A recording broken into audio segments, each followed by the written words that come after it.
Bonjour, nous sommes en 2021. Nous sommes dans le site de l'Institut Docteur Angélique et dans une série de vidéos consacrées aux commentaires du livre des Actes des Apôtres. Et j'en suis rendu maintenant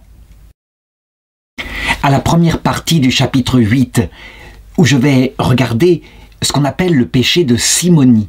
La simonie, c'est un terme technique, un terme peu usité, mais qui vient d'une histoire qui est racontée ici. La simonie consiste à faire de l'argent avec les sacrements de Dieu. Voilà. Ou avec la puissance de Dieu, quelle qu'elle soit.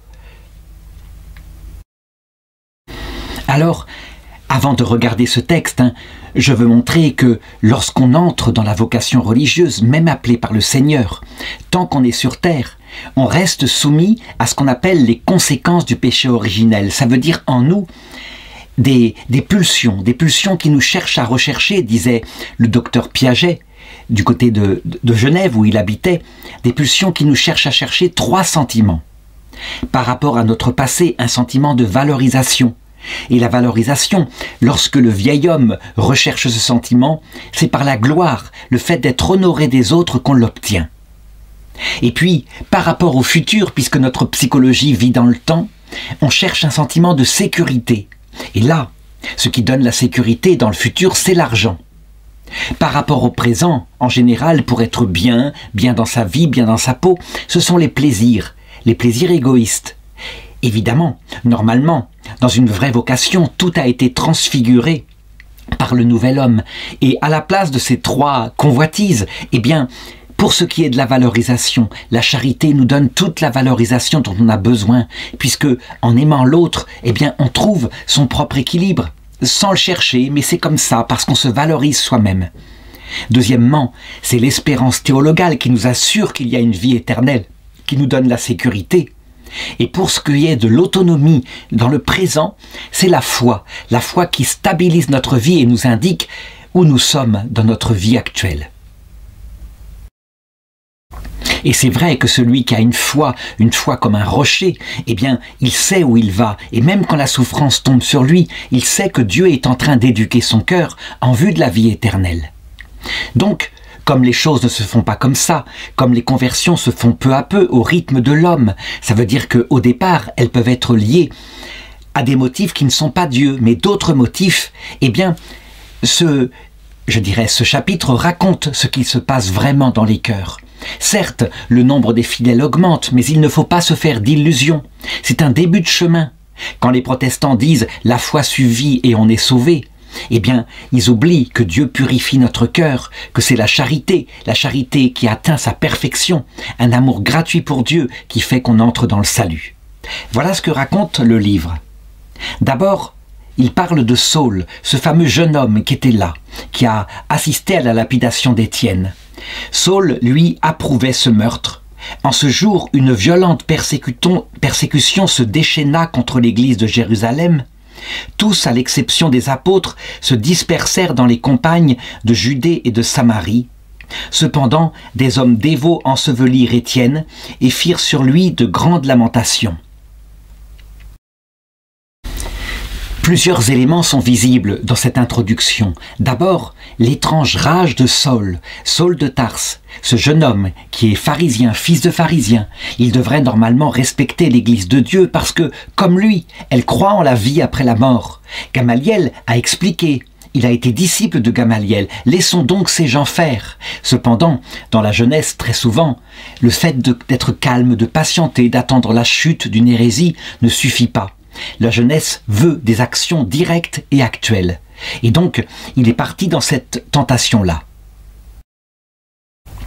Mais la persécution provoque un effet paradoxal, un effet de dispersion dans toute la campagne, ce qui fait que ces chrétiens fervents se mettent à répandre l'évangile, ici, là, à droite, à gauche, et que l'évangile porté par la puissance de Dieu continue de toucher les cœurs.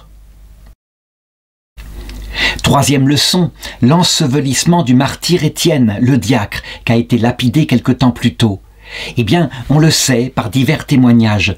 Non seulement il se lamente devant sa tombe à cause du grand malheur qui est arrivé, mais il se confie à lui de plus en plus. Il prie pour que cet homme-là, qui est saint, qui est considéré comme saint, comme témoin de Dieu, les protège.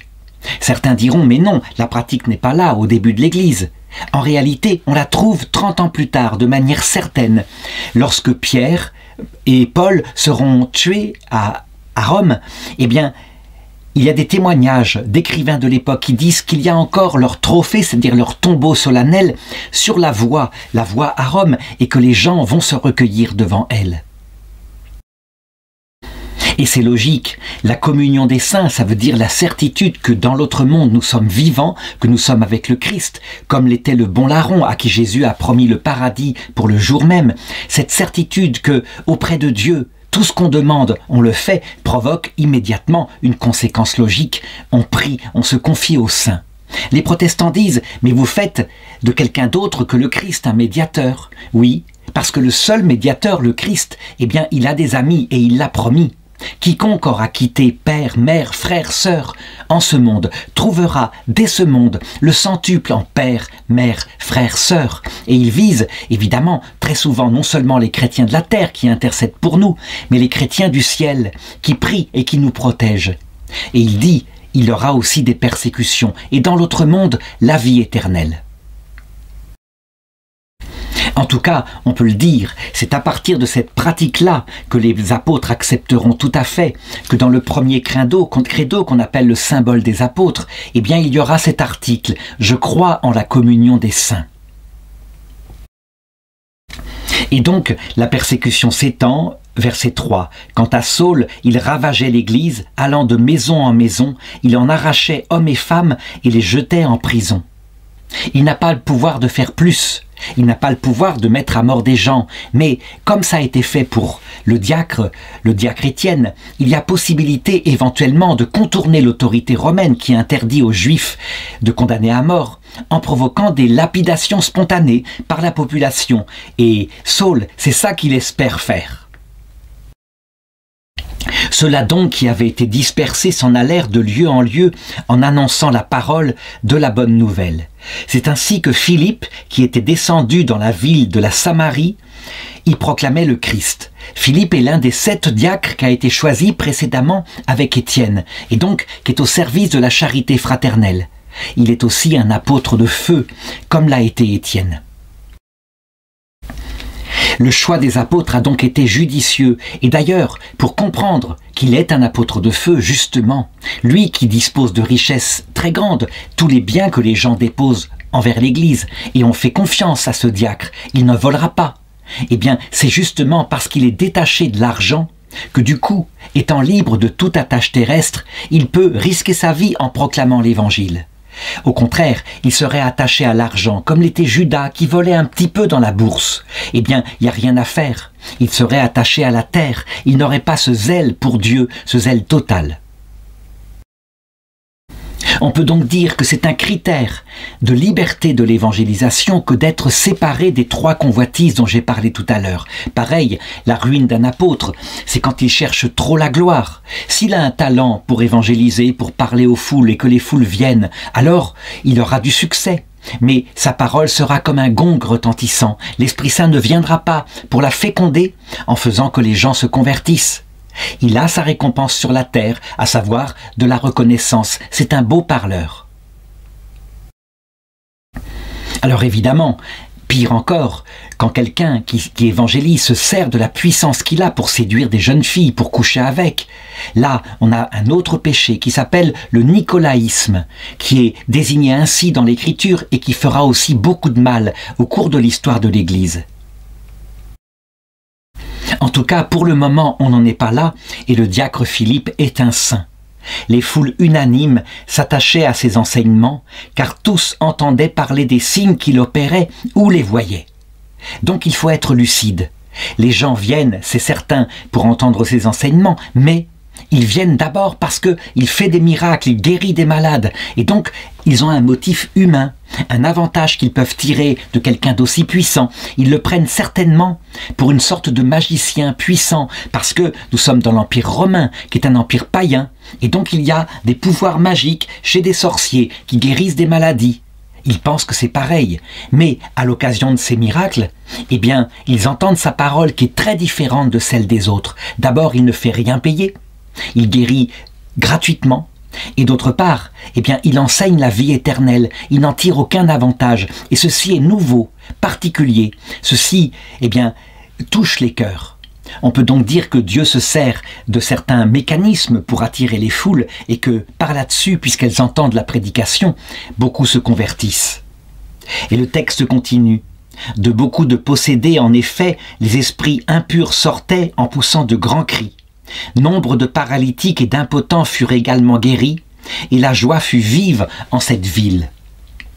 Donc, on peut le dire, par la prédication, le diacre Philippe guérit les 3 sortes de maux qu'on repère dans le cœur des hommes. Le plus important, c'est les maux spirituels, ça veut dire le péché. Il est évident que les gens, après, font un effort pour se convertir, pour sortir de leurs adultères, de leurs tromperies, pour rendre ce qu'ils ont volé. Mais ça, c'est l'effet ultime. Avec comme autre effet, quand on a découvert qu'il y a un Dieu, que le paradis nous attend dans l'autre monde, une vie stabilisée. Vraiment, une vie mystique, calme, paisible, qui donne la paix. Mais il y a 2 effets dans le corps physique, dans la sensibilité. Quand il dit qu'il chassait beaucoup de démons des possédés, on peut entendre par là non seulement des vraies possessions, dues à des démons, mais aussi des maladies mentales, dues à des causes naturelles. Ça veut dire que tout est possible, tout est guéri, par la puissance de Dieu. Dieu fait tout ce qu'il demande et il suit ses demandes. D'autre part, il s'agit de guérison physique. Alors là, elles se voient physiquement, des paralysés qui marchent, etc. Elles ont le sens de rendre concret le reste du message qui est spirituel. Il faut mettre à sa juste place les signes et les miracles qui peuvent être donnés charismatiquement lorsqu'on évangélise. Il faut être lucide, que ceci a le même effet que quand, par exemple, des missionnaires, parce qu'ils donnaient à manger, attiraient les foules à eux, qui se convertissaient, qui recevaient le baptême pour avoir à manger. C'est un moyen, en fait, qui est malhonnête, un moyen de prosélytisme quand il est trop utilisé. Qu'on donne à manger par ailleurs, c'est très bien, c'est un effet de la charité fraternelle, comme on le voit au début dans cette église-là, et beaucoup de pauvres, du coup, se convertissent. Mais attention, il y a aussi une modération à utiliser dans les moyens, sinon c'est de la manipulation mentale. Voilà pourquoi Jésus lui-même, lorsqu'il fut tenté par le démon, eh bien, ce fut finalement sur ces 3 convoitises. Lorsque le démon lui propose de transformer ces pierres en pain, c'est parce qu'il sait très bien, et il tente le Christ par ce motif-là, que les gens viendront s'il leur donne à manger. Ensuite, quand il lui propose de se jeter du pinacle du temple et il le descendra doucement en bas, eh bien, c'est par la vanité, un signe merveilleux qui fera que les gens l'admireront. Et dans ce cas-là, évidemment, le message du Père ne serait pas annoncé. Lorsque, au contraire, il lui dit de l'adorer une seule fois et il lui donnera toutes les richesses du monde, eh bien, c'est par l'argent, mais c'est aussi par l'orgueil, parce que le démon est le prince de ce monde. Et on voit que par ces tentations, le Christ nous a mis en garde, nous qui sommes apôtres par notre baptême, pour éviter de tomber dans ces 3 pièges extrêmement dangereux, qui d'ailleurs vont corrompre l'Église plusieurs fois au cours de son histoire, suivis par des renouveaux. Alors parlons justement de l'une de ces tentations, celle qui vient de Simon le magicien. C'est le verset 9. Or, il y avait déjà auparavant dans la ville un homme appelé Simon, qui exerçait la magie et jetait le peuple de Samarie dans l'émerveillement. Il se disait quelqu'un de grand. Et tous, du plus petit au plus grand, s'attachaient à lui. Cet homme, disait-on, est la puissance de Dieu, celle qu'on appelle la grande. Alors, il faut se demander maintenant, d'où lui venaient ces pouvoirs qu'il avait ? Eh bien, on le sait, on le connaît, par exemple, en observant les peuples qui ont la même mentalité que les Romains à cette époque-là. Les peuples africains, par exemple, qui connaissent encore des religions traditionnelles avec des sorciers qui invoquent des forces de la nature. Les missionnaires qui sont arrivés en Afrique ont constaté que les pouvoirs étaient réels, que les pouvoirs étaient efficaces. D'ailleurs, que c'était en s'appuyant sur ces pouvoirs-là que certains sorciers très pervers faisaient que les gens venaient, paralysés de terreur, et se livraient pour être vendus ensuite en esclavage, soit aux Blancs, soit aux musulmans qui faisaient la traite en Afrique noire. Donc, il y avait véritablement une efficacité du démon, ça veut dire de l'ange révolté, qui procédait à des phénomènes extraordinaires par leurs mains. Mais il ne faut pas croire qu'ils faisaient que cela. Ils avaient aussi ce goût pour les verroteries, pour les beaux bijoux, pour les beaux vêtements. Et donc, certainement, ils utilisaient aussi toutes les facéties, les trucs de la prestidigitation. Ça veut dire qu'ils étaient capables d'impressionner les gens simples par des tours de prestidigitation. Donc, par exemple, faire disparaître un objet en manipulant rapidement avec les mains.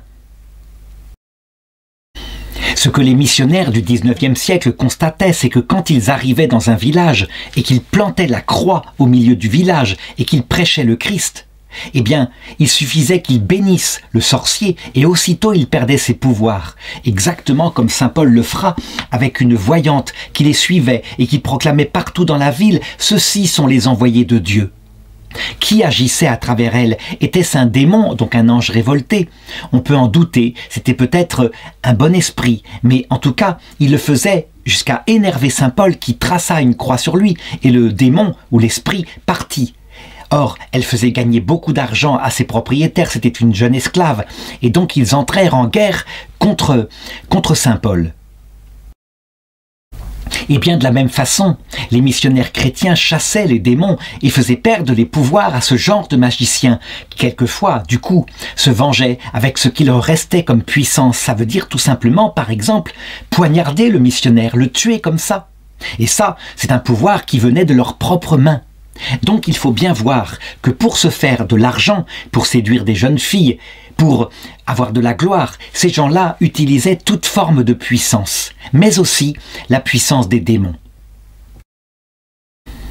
En tout cas, cet homme-là qui utilise la magie, celle qu'on appelle la grande, manifestement, il constate avec admiration que Philippe et puis Pierre et Jean ont plus de pouvoir que lui. Il se passe des choses extraordinaires. Toujours est-il qu'il est dit, les gens s'attachaient à lui, à Simon, parce qu'il y avait longtemps qu'il les tenait émerveillés par ses sortilèges. Mais quand ils eurent cru à Philippe, qui leur annonçait la bonne nouvelle du royaume de Dieu et du nom de Jésus-Christ, ils se firent baptiser hommes et femmes. Ça veut dire que ces gens-là, soit ils constatent que la puissance du Dieu de Philippe est plus grande, et dans ce cas-là, ils s'y attachent parce qu'il les protège, mais aussi parce que Philippe prêche. Ils comprennent que ça correspond à ce qui peut épanouir leur âme. Ça ne donne pas simplement une puissance matérielle pour avoir de l'argent, pour guérir d'une maladie, pour réussir une carrière. Ça donne sens à leur vie. Donc, l'occasion des grands signes de Philippe prêche aboutit à la prédication de l'Évangile. En tout cas, pour ce qui est de Simon, lui, on peut penser qu'il regarde la puissance de Philippe et que c'est d'abord ça qui l'intéresse, que le message qu'il prêche ne peut pas rentrer dans son cœur, tout simplement parce que, eh bien, c'est un magicien, donc il veut faire de l'argent. Toujours est-il qu'au verset 13, il est raconté ceci. Simon lui-même crut à son tour. Ayant reçu le baptême, il ne lâchait plus Philippe et il était dans l'émerveillement à la vue des signes et des grands miracles qui s'opéraient sous ses yeux. Il a reçu le baptême, donc on pourrait se dire, il y a eu une conversion en lui. Il est dit aussi qu'il crut à son tour. Mais en réalité, comme ça on le montrera par la suite, il croit parce qu'il voit des merveilles qu'il ne peut pas réaliser lui-même. C'est une foi fondée sur l'efficacité des signes et non pas une foi qui va conduire à l'amour de Dieu, en tout cas pas pour le moment. On peut critiquer Simon, le magicien, mais il faut bien reconnaître que nous fonctionnons pareil. Ça veut dire que, très souvent, quand nous sommes chrétiens de naissance, quand nous étions enfants, nous ne prions Dieu que pour obtenir un avantage, par exemple quand arrivait un contrôle dangereux ou que quelqu'un que nous aimions était malade, et nous prions pour sa guérison. Mais spontanément, fréquenter Dieu, comme ça, amoureusement, simplement par amour pour Dieu, c'était pas souvent le cas. Quelquefois, quand il y a conversion, quand on découvre un peu plus âgé la présence de Dieu, parce qu'il vient dans notre cœur, eh bien, le motif qui fait qu'on l'aime, c'est le plaisir de sentir sa présence, un plaisir profond, intense. Un peu comme quand une jeune fille tombe amoureuse d'un jeune homme, elle aime aimer. L'amour bouleverse son cœur et c'est le plaisir sentimental qu'elle aime. Alors qu'elle croit qu'elle aime ce jeune homme pour lui-même.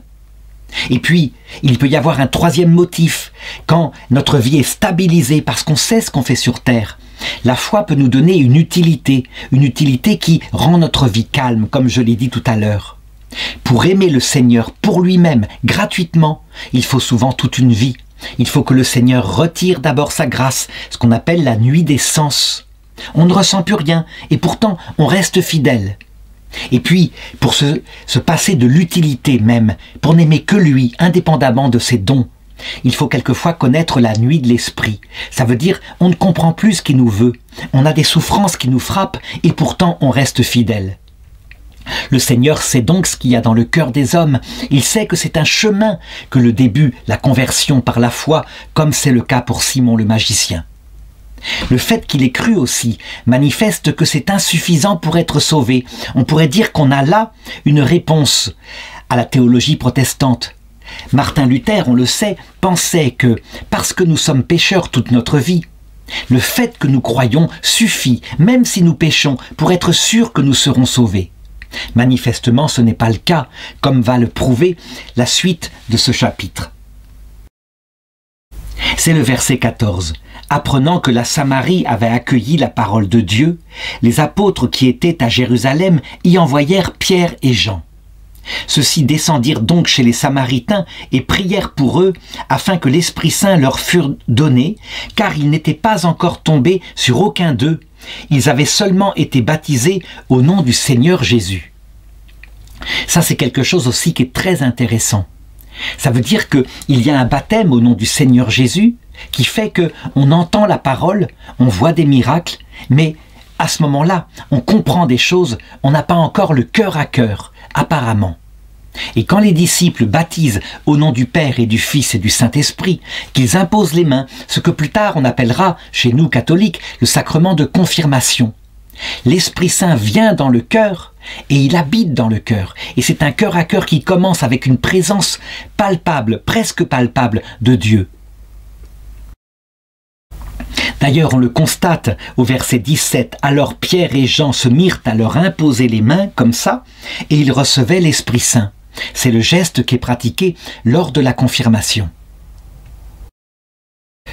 Qu'est-ce que signifie ce passage? Eh bien, que manifestement, là encore, on le voit.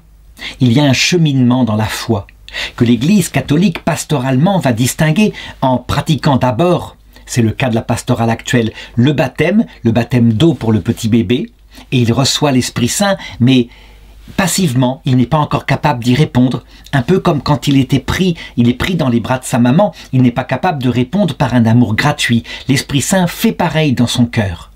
Et puis, devenu plus grand, ayant découvert par lui-même maintenant la présence de Dieu, ayant fait des efforts pour l'aimer, alors on lui confère la confirmation, qui est la perfection de la foi pour un adulte dans la foi. Chez les orthodoxes, les choses sont pratiquées souvent différemment. Chez les protestants, eh bien, on pratique un baptême d'adulte et quelquefois, on demande par imposition des mains qu'il y ait un baptême du Saint-Esprit, mais un baptême qui se fait par la présence de Dieu dans le cœur et l'Esprit Saint vient, eh bien, spontanément, il n'y a pas de problème, il obéit à tous ceux qui croient. Quelle différence y a-t-il alors avec ce baptême de l'Esprit Saint? Eh bien, il fait rentrer dans un cœur à cœur. Ça veut dire que, forcément, si la personne de l'Esprit Saint vient habiter dans le cœur, on ne peut que lui parler, c'est une personne. Et donc, ce que l'Eucharistie signifiait avant, quand Jésus descend avec sa présence réelle dans notre ventre, et un enfant pourrait comprendre que c'est pour descendre dans notre cœur, évidemment, pour lui parler, eh bien l'Esprit Saint le fait par sa présence accompagnée, évidemment, de sentiments très forts. Ça ne veut pas dire que l'Esprit Saint, ensuite, gardera toute la vie ces sentiments de cette présence. Quelquefois, les protestants qui ne sont pas assez formés en théologie mystique pensent qu'il faut entretenir cette présence par une sensation, donc avec des belles musiques, avec des respirations. Mais on le sait très bien, grâce à la sagesse catholique et orthodoxe de Saint Grégoire de Nice, de Sainte Thérèse d'Avila, que l'Esprit Saint peut très bien retirer sa présence justement pour nous apprendre à aimer gratuitement au-delà du plaisir ressenti. En tout cas, on peut dire que Simon assiste à tout ça et que peu à peu, il pénètre dans le mystère. En tout cas, il voit qu'il y a quelque chose de très grand, la venue du Saint-Esprit qui bouleverse les gens, mais il s'attache certainement d'abord aux effets extérieurs, comme par exemple des phénomènes comme tomber par terre brutalement, rempli de l'Esprit Saint, sans se blesser, ce qu'on appelle les phénomènes charismatiques. Et donc le verset 18 dit: mais quand Simon vit que l'Esprit Saint était donné par l'imposition des mains des apôtres, il leur offrit de l'argent. Il a constaté vraiment que cet Esprit Saint est plus puissant que l'Esprit qu'il a invoqué jusqu'ici. Et le fait qu'il offre de l'argent manifeste son cœur. Il ne serait pas venu à l'idée de quelqu'un qui vivrait amoureusement de cette présence d'offrir de l'argent. C'est absurde. C'est un peu comme si, je dirais, un jeune homme dont une jeune fille est amoureux de tout son cœur, gratuitement, lui offrirait de l'argent pour coucher avec elle. C'est absolument décalé, ça n'a aucun rapport. La chose est complètement significative. Et donc les apôtres se rendent compte que la conversion de Simon le magicien n'est pas une conversion, que son baptême n'est pas un vrai baptême. Il est intéressé simplement par l'efficacité. Alors aussitôt, mu par l'Esprit Saint, Pierre lui répliqua: périsse ton argent et toi avec lui, puisque tu as cru acheter le don de Dieu à prix d'argent. Dans cette affaire, il n'y a pour toi ni part ni héritage, car ton cœur n'est pas droit devant Dieu. Repens-toi donc de ton mauvais dessein et prie le Seigneur. Peut-être cette pensée de ton cœur te sera-t-elle pardonnée, car tu es, je le vois, dans l'amertume du fiel et les liens de l'iniquité. La parole de Pierre est extrêmement sévère. Et là, normalement, il aurait dû se passer exactement la même chose que pour Ananie et Saphir, un petit peu plus tôt, qui avaient vendu leurs biens pour les déposer aux pieds de l'apôtre, mais qui en fait en gardaient une part hypocritement en faisant croire qu'ils avaient tout donné. Ils moururent l'un après l'autre aussitôt, devant Pierre. Pourquoi est-ce que là, Simon ne périt pas ?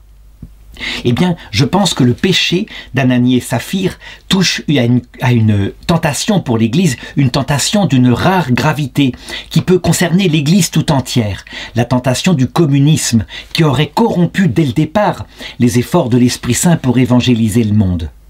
Tandis qu'avec Simon, on est face à une tentation habituelle, ça veut dire un péché que beaucoup d'entre nous faisons lorsque nous nous convertissons au début avec un motif impur. Et donc, l'Esprit Saint ne le tue pas parce qu'il ne veut pas donner de leçons à l'Église. Il y a possibilité pour lui de se convertir. Pourtant, au cours de l'histoire de l'Église, Dieu sait si ce péché, cette tentation-là, va revenir en permanence et va corrompre des siècles entiers de l'histoire de l'Église. Je voudrais en raconter quelques-uns pour bien le montrer. Par exemple, vers l'an 1000, il y eut une telle dégradation dans la vie des supérieurs de l'Église, c'est-à-dire des prêtres, des évêques et même des papes, que c'est la crise la plus terrible. L'Église aurait dû disparaître. La corruption était partout. On vit à Rome des gens, une famille, la famille Tusculum en particulier, qui achetait le siège apostolique et qui le transmettait d'oncle, je dirais en oncle. À un moment donné, ils ne trouvèrent plus d'hommes adultes et donc le siège apostolique fut remis par vote parce que tout simplement les cardinaux étaient de la famille. Eh bien, à un adolescent de 15 ou 16 ans, qui d'ailleurs en eut marre à un moment donné et qui vendit le siège épiscopal à un de ses oncles. Donc on le voit, c'était quelque chose qui détruisait l'Église de l'intérieur. La simonie était pratiquée partout. Et en même temps, le nicolaïsme, ça veut dire que, en fait, on avait besoin d'argent parce qu'on entretenait des familles. La catastrophe était tellement terrible qu'à un moment donné, un moine, qui est maintenant docteur de l'Église, Saint Pierre d'Amiens, écrivit un livre pour dénoncer à la racine la cause de la corruption. Il l'appelle Sodoma et il dit: il y a une corruption particulièrement grave dans l'usage par des homosexuels, l'usage de leur pouvoir sacerdotal pour détourner des jeunes hommes, pour coucher avec et pour se donner du plaisir. L'hypocrisie se répand ainsi. Ce fut un électrochoc dans l'Église, et ceci en particulier suscita la conversion et la volonté d'agir d'un jeune homme qui était entré sincèrement dans la vocation et qui fut élu pape un peu plus tard sous le nom de Grégoire VII.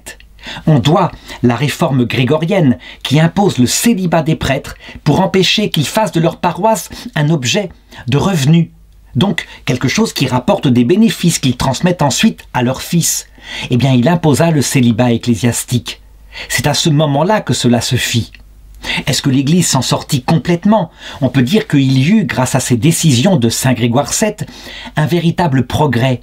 Mais, il n'empêche, eh bien, on continua de faire des abbayes ou des paroisses des sources de bénéfices financiers et on les transmettait alors simplement à un fils non marié, le fils cadet ou à un oncle non marié. Donc, le cœur de l'homme est comme cela, il est trouble. À cette époque-là, grâce à ces jeunes hommes déterminés qui réformèrent l'Église, il n'y eut pas de schisme.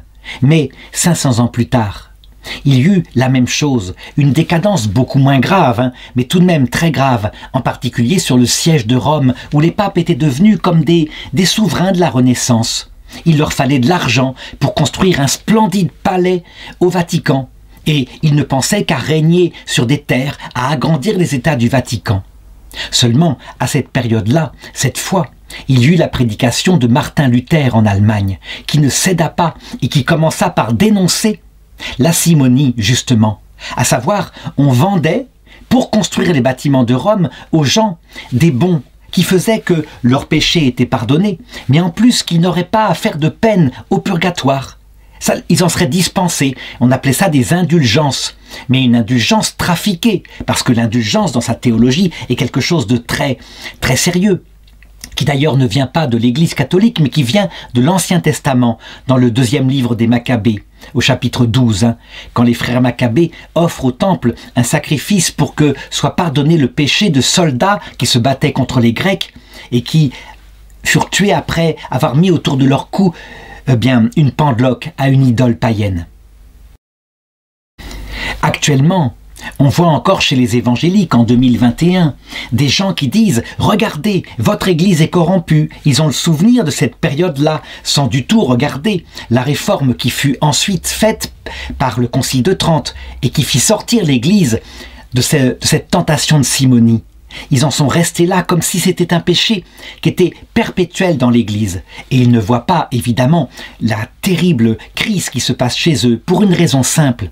C'est qu'il n'y a pas, chez les protestants évangéliques, de droit canonique. Il n'y a que des pasteurs qui s'autoproclament pasteurs comme ça parce qu'ils ont fait quelques études par eux-mêmes. Et donc, en fonction de la parole charismatique qu'ils ont, qui attire une Église, et l'Église, il faut bien qu'elle les fasse vivre, donc ils demandent de l'argent. Et comme ils sont charismatiques et souvent pas très affinés dans leur foi, eh bien, des jeunes femmes viennent se confier à eux, donc très souvent il y a des abus sexuels. Et comme ils ont un pouvoir charismatique avec des gens qui viennent les entendre, eh bien, ils sont pris par la gloire. Ça veut dire qu'en fait, tout ceci est dans le cœur de l'homme. Et quand on a affaire à un saint pasteur détaché de cela, ça va très bien, de même que pour un prêtre saint. À la différence près que quand un prêtre décade, il y a normalement des évêques qui sont là pour vérifier et pour les éloigner du sacerdoce lorsqu'ils ont gravement péché, ce qui ne se fait pas toujours. Évidemment, la perfection n'existe pas en ce monde et l'Église passe par des cycles de décadence suivis de sanctions, suivis de renouveau. Et justement, en ce qui concerne Simon le magicien, on peut dire que la parole de Pierre, qui a été extrêmement dure et sévère, est une sanction qui le paralyse sur place. Et là, il se rend compte. Il se souvient peut-être de ce qui est arrivé à Ananie et Saphir. Il a peur pour sa propre vie. Et donc, Simon répondit « Intercédez vous-même pour moi auprès du Seigneur, afin que rien ne m'arrive de ce que vous venez de dire. » Il a peur. Et la peur est le commencement de la sagesse. Ce qui montre bien que même dans l'Église chrétienne, puisque nous rentrons avec notre vieil homme, Dieu peut se servir de toutes les techniques pastorales qu'il a utilisées dans l'Ancien Testament.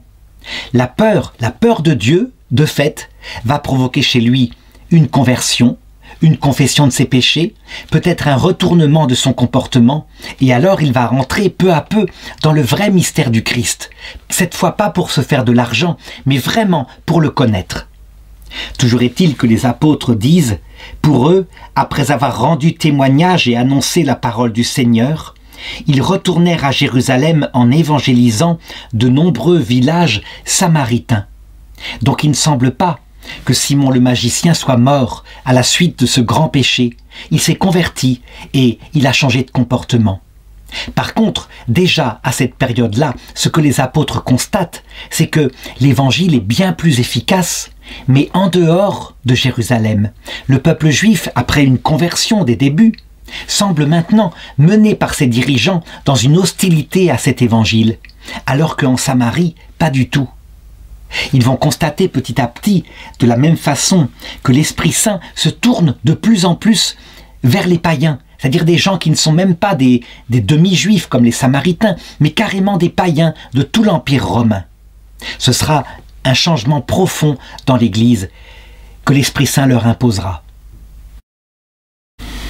Je le commenterai plus tard, quand on verra par exemple l'histoire de Saint Pierre qui est obligé d'accepter les païens et qui même réunit un concile pour le signaler, que les païens, l'évangile leur est prêché par l'Esprit Saint, mais simplement pour dire une chose très précieuse. L'Esprit Saint fait ce qu'il veut. Jésus dit, il est comme le vent.